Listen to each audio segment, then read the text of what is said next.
မျိုးသမီးဟာသူမရဲ့အဝတ်စားတွေလှုပ်ရှားနေတာကိုရုတ်တရက်သတိပြုမိသွားပြီးနောက်လှည့်ကြည့်လိုက်တဲ့အခါသူမရဲ့နောက်ွယ်ကအသက်လက်ပိုင်းရွယ်အမျိုးသားဟာသူမကိုဆုံးကဝေအတက်နဲ့စနောက်လှည့်စားနေသူဖြစ်မှန်သိလိုက်ရတော့တယ်။ဒီလူဟာသူမရဲ့လက်ရှိမစ်ရှင်မှာဖမ်းဆီးရမယ့်ပြစ်မှတ်အစစ်အမှန်ဖြစ်နေပါတယ်။သူမဟာထူးခြားဆန်းပြတဲ့လူစွမ်းကောင်းများအထူးတပ်ဖွဲ့ရဲ့အဖွဲ့ဝင်တဦးဖြစ်ပြီးသူမရဲ့အထက်လူကြီးစီကနေတိုက်ရိုက်ပေးအပ်လိုက်တဲ့မစ်ရှင်ကတော့ဒီလူကိုသူတို့အဖွဲ့အစည်းထဲဝင်ရောက်ဖို့စီယုံသိမ်းသွင်းဖို့ပဲဖြစ်ပါတယ်။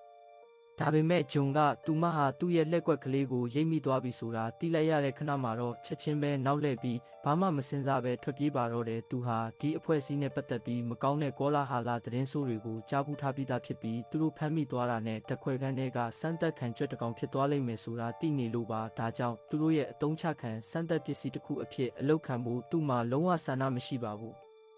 ဂျွန်ဟာသူ့အသက်ကိုဖက်နဲ့ထုတ်ပြီးအစွမ်းကုန်ထွက်ပြေးခဲ့ပါတယ်သူ့ရဲ့အဆုတ်တွေပေါက်ထွက်လူမတက်ခံစားရတဲ့အထိအရှိန်မလျှော့ပဲပြေးခဲ့ပေမဲ့သူခဏနားပြီးအမောဖြေဖို့ရက်လိုက်တဲ့အချိန်မှာပဲနောက်ကနေအပြေးလွှားလိုက်လာတဲ့ခြေတံတွေကိုကြားလိုက်ရတဲ့အမျိုးသမီးဟာသူ့ရဲ့ဖနှောက်ကိုနင်းမတက်အနီးကပ်လိုက်လာနေပြီဖြစ်ပါတယ်။ဂျွန်တယောက်လမ်းဖြတ်သွားပြီးသူဘလောက်ပဲမောပန်းနေပါစေအန်ကျိတ်ပြီးသူ့အသက်အတွက်ဆက်ပြေးရတော့တာပေါ့ဒါပေမဲ့သူကအခုဆိုအသက်လက်ပိုင်းရောက်နေပြီဖြစ်လို့သူ့ရဲ့ကြံ့ခိုင်မှုကလည်းအရင်ကလိုမကောင်းတော့ပါဘူး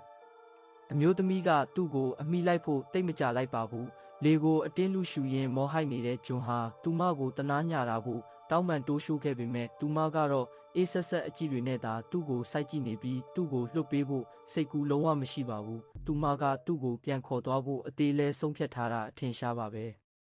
အကြက်တဲဆုံးကန်းတိုင်ရောက်သွားတဲ့အခါမှာတော့ဂျွန်ဟာနောက်ဆုံးတော့အသက်လူတိုက်ပွဲအတွက်အားမွေးပြီးနှစ်ပေါင်းများစွာလှုပ်ဝက်သိမ်းဆည်းထားခဲ့တဲ့သူ့ရဲ့နောက်ဆုံးပိတ်လှုပ်ဝက်ကွက်ကိုထုတ်သုံးလိုက်ပါတော့တယ်